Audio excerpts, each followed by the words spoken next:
Welcome to Vienna. The Austrian capital is home to one of AFP's 4 main bureaus in Central Europe. Let's start our tour with a visit of the bureau's terrace. The office is on the top floor of a building housing international news agencies and digital media companies.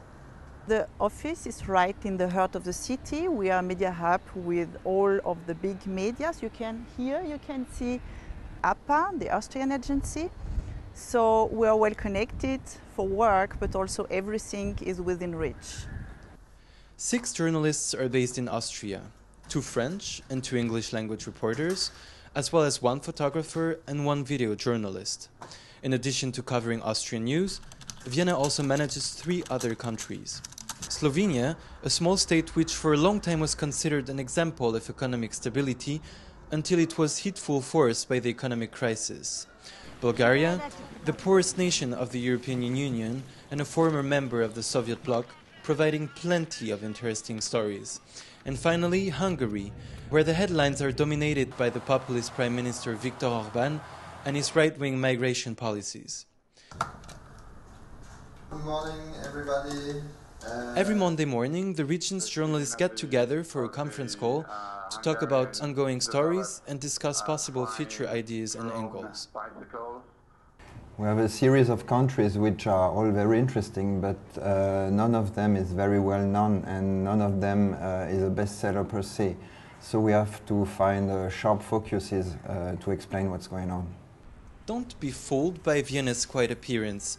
The former Austro-Hungarian capital is a highly dynamic place, benefiting from the many cultures passing through. In service, it comes top as the city offering the best quality of life in the world.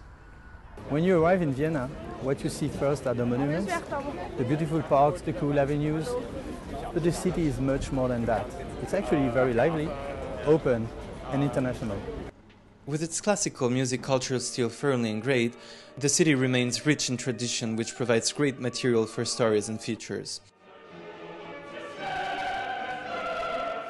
But beneath its prim and proper appearance, Austria also has a penchant for eccentricity.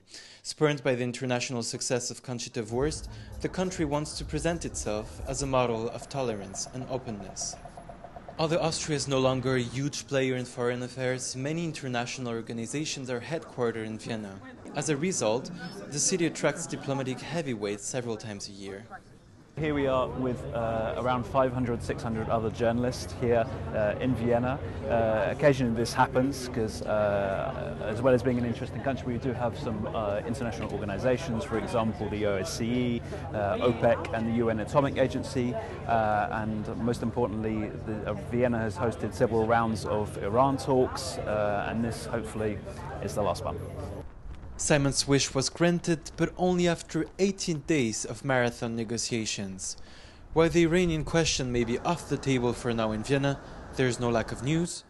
Located between the Balkans and Western countries, the Bureau is right in the beating heart of issues affecting Europe.